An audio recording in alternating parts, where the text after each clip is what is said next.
Assalamualaikum warahmatullahi wabarakatuh. Innal hamdalillah nahmaduhu wa nasta'inuhu wa nastaghfiruh. Asyhadu an la ilaha illallah wahdahu la syarika lah wa asyhadu anna Muhammadan abduhu wa rasuluh la nabiyya ba'dah. Shaimin shaimat rahimakumullah. Bersyukur kita kepada Allah Subhanahu wa taala.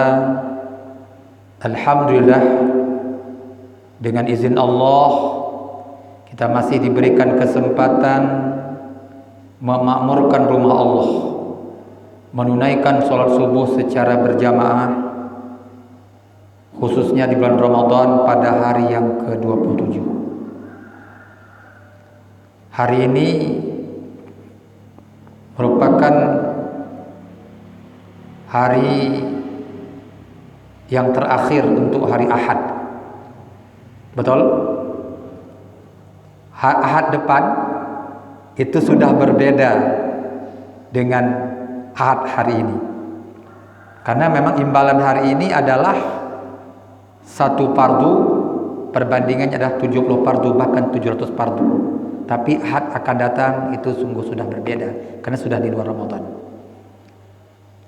Semoga kita tidak henti-hentinya mengharapkan kepada Allah agar segala amaliyah-amaliyah Ramadan baik yang telah sedang akan dilakukan dimakbulkan oleh Allah Subhanahu wa taala. Kemudian salawat serta salam kepada junjungan kita Nabi besar Muhammad sallallahu alaihi wasallam. Semoga kita senantiasa istiqamah menjadi umat Rasulullah sallallahu alaihi wasallam. Alangkah beruntungnya kita jadi umat Rasulullah. Kenapa beruntung? Karena kita diselamatkan oleh ajaran Rasulullah, baik di dunia maupun di akhirat. Shaimin rahmati Allah SWT. Kajian subuh Ramadan kita pada hari ini adalah tanda-tanda amalan bulan Ramadan diterima oleh Allah Subhanahu wa taala. Sebagaimana kita maklum bersama, ketika kita melakukan proses pendidikan di bulan Ramadan, baik amaliyah Ramadan, kaitannya qiyam Ramadan, bahkan siyam Ramadan, tentu harapan kita agar segala amaliyah Ramadan ini diterima oleh Allah Subhanahu wa taala. Untuk mengetahui apakah amaliyah ini diterima atau tidak oleh Allah Subhanahu wa taala, tentu dilihat dari tanda-tandanya atau indikator-indikatornya. Kepastiannya diterima itu hanya Allah Subhanahu wa taala yang menentukan. Ada beberapa tanda yang dapat kita sajikan kesempatan yang mulia ini. Yang pertama, tanda diterima amaliyah bulan Ramadan adalah takut untuk berbuat dosa. Ketika kita merasa takut berbuat dosa karena kita digembleng, ditempa oleh Ramadan, bahkan apabila kita melakukan hal-hal yang menghilangkan pahala puasa, apakah itu dusta, ghibah, memfitnah, marah dan lain-lain sebagainya, maka kita sedang berpuasa, menahan lapar minum, tapi Allah tidak butuh dengan keadaan kita. Allah tidak butuh bahwa kita sedang berpuasa, menahan lapar minum, tapi kita tidak menghindari daripada yang menghilangkan pahala puasa tadi, maka jelas puasanya tertolak. Sebaliknya, apabila kita menunaikan ibadah puasa Ramadan, maka kita betul-betul membentengi hal-hal yang demikian, bahkan merasa takut.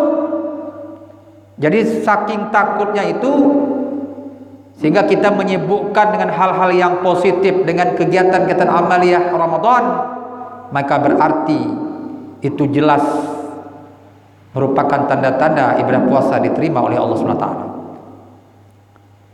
Yahya bin Mu'az berkata, barang siapa yang beristighfar dengan lisannya sedangkan hatinya bertekad untuk bermaksiat,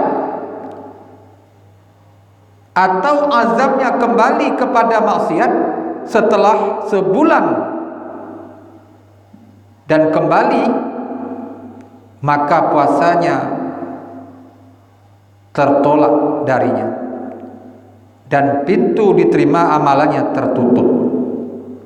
Jadi maknanya apabila kita memperbanyak istighfar, memperbanyak bertobat, akan tetapi tidak berazam kita untuk menghindari dari kemaksiatan, bahkan habis Ramadan kita masih terus melakukan kemaksiatan, ini jelas puasanya tidak diterima, bahkan ditolak oleh Allah Subhanahu wa taala. Na'udzubillahi min dzalik. Itu yang pertama. Kemudian yang kedua, peningkatan ibadah dalam diri seseorang. Jadi ketika dia melaksanakan amaliyah-amaliyah Ramadan, bahkan apakah di bulan Ramadan maupun setelah Ramadan, ada peningkatan amalan. Sebelum Ramadan rajin, sebelum Ramadan masih jarang ke masjid.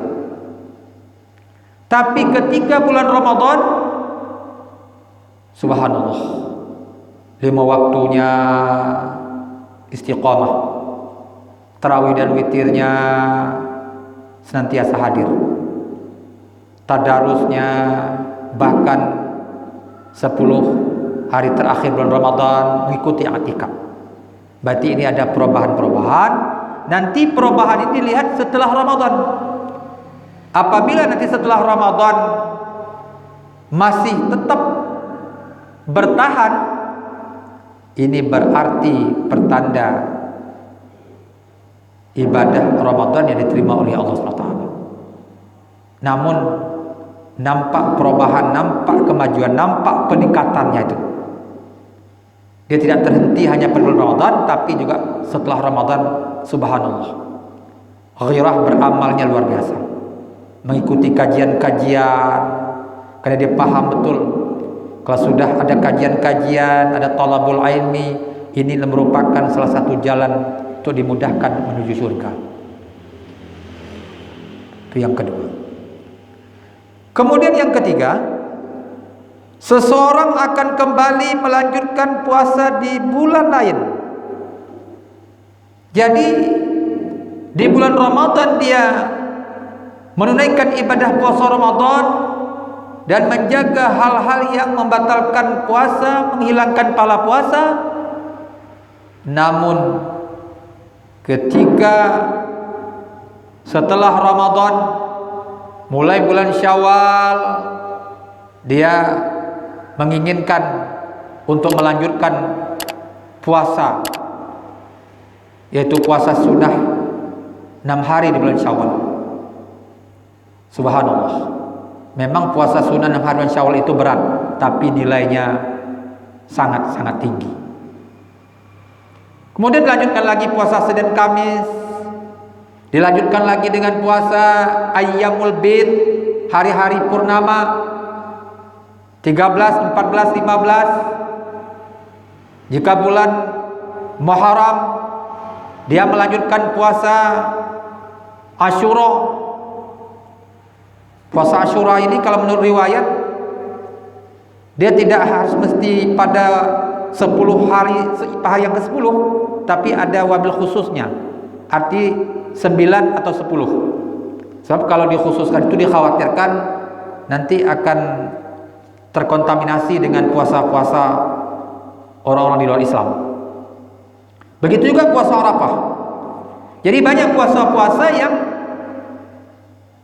ketika kita ingin mengkontinukan atau melanjutkan puasa Ramadan ini, tentu dalam hal itu adalah bagaimana kita mempertahankan itu. Mempertahankan ketika kita didiklat berpuasa, tentu ini ada sesuatu yang diinginkan, itu menginginkan bahwa rasa empati kita, rasa kepedulian terhadap orang lain itu makin tinggi. Karena puasa itu berat.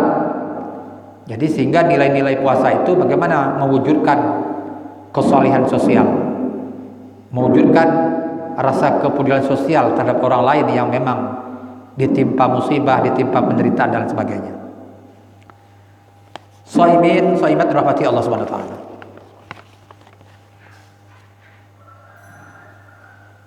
Kemudian yang keempat, seseorang akan kembali mengerjakan ibadah yang biasa dia lakukan di bulan Ramadan.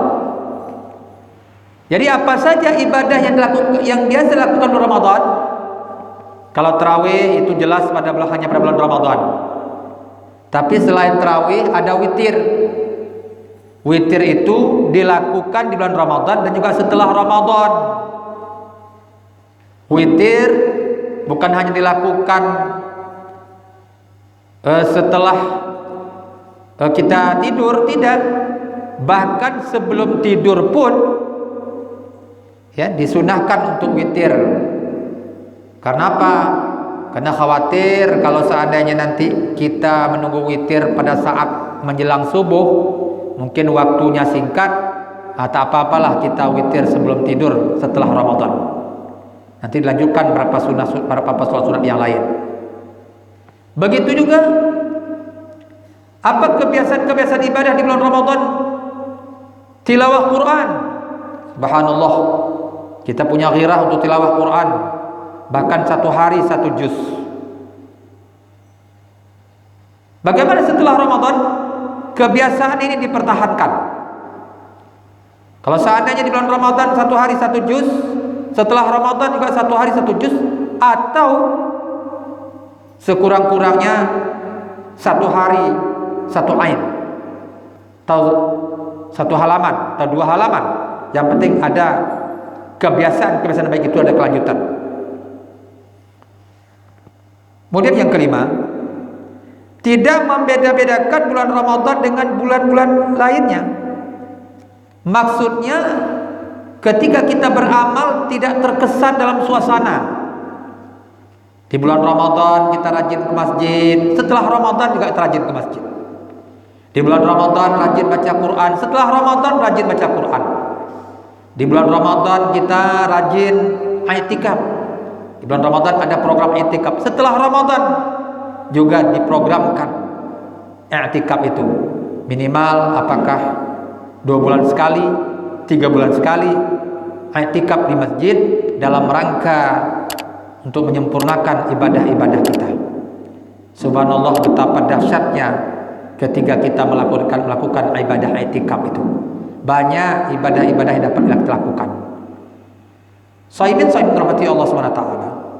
Jadi hal seperti ini perlu ditanamkan. Kadang-kadang kita berpikir, kenapa hari Jumat ramai jamaah, penuh jamaah di masjid, tapi hari-hari yang lain sholat 5 waktu kadang-kadang berkurang. Ini masih terkesan dalam suasana. Orang yang hebat itu orang yang puasa diterima oleh Allah, amalia Ramadan diterima oleh Allah SWT, maka dia bukan hanya pada hari Jumat saja, bahkan setiap hari. Ya, mulai dari Ahad sampai hari Sabtu, dia terus melakukan amalia tanpa melihat apakah itu hari, pekan, bulan, tahun, tapi dia tetap bergairah, bersemangat dalam melaksanakan ibadah kepada Allah SWT. Shaimin rahmati Allah SWT. Kemudian yang keenam adalah pribadinya semakin baik, akhlaknya semakin baik. Jadi setelah Ramadan itu subhanallah, ukhuwah Islamiyahnya semakin bagus. Tidak membedakan antara yang besar dengan yang kecil. Dia tidak merasa hebat sendiri. Sopan santunnya subhanallah. Rasa tawaduknya semakin tinggi.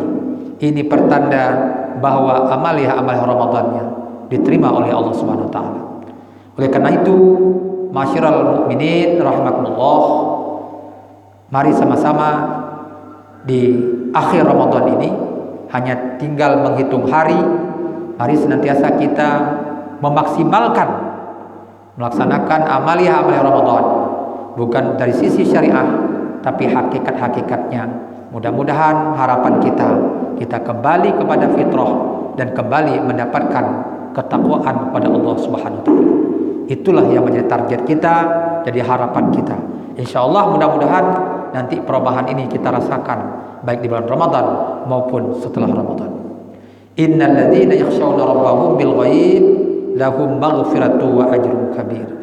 Sesungguhnya orang-orang yang senantiasa takut kepada Rabb-nya yang ghaib, takut, taat, tunduk dan patuh hanya kepada Allah, maka bagi mereka mendapatkan keampunan yang seluas-luasnya dari Allah dan mendapatkan upah yang sebesar-besarnya dari Allah Subhanahu wa taala. Demikian, segala kebenaran hanyalah milik Allah. Segala hal tidak berkenan di hati, saya mohon maaf. Mari sama-sama kita tutup dengan doa kepada majelis. Subhanakallahumma wa bihamdihi, subhanakallahumma wa bihamdika, asyhadu an la ilaha illa anta, nastaghfiruka wa atubu ilaik. Wassalamualaikum warahmatullahi wabarakatuh.